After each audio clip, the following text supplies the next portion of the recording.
Another big shift has hit Chicago's sports radio world. After years behind the scenes and on the airwaves, Shane Riordan, executive producer at 670 The Score, is no longer with the station. It all became public on Monday morning when Riordan posted on X. Feels so odd to say, and even using social media at the moment doesn't feel right, but I am no longer with 670 The Score and would appreciate any and all leads. The announcement came suddenly, and many listeners were left shocked and wondering why. According to reports, Riordan's departure was not due to any behavioral issue or something said on air, though the exact reasons remain unclear. Neither Riordan nor the station have commented publicly. During the station's midday transition, host Matt Spiegel simply said, "Shane Riordan and the station made the decision to split up. There's a lot to take in.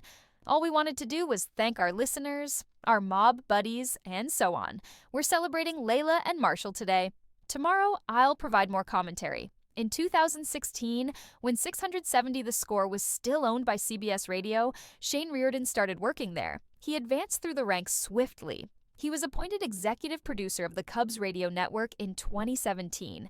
In 2021, he became the station's full-time operations manager and executive producer.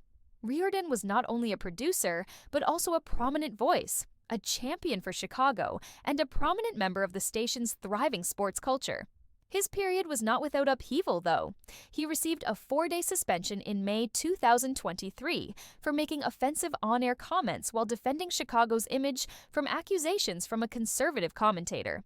Riordan fervently defended his hometown at the moment, but he went too far with a remark about radio broadcaster Dan Proft's late mother.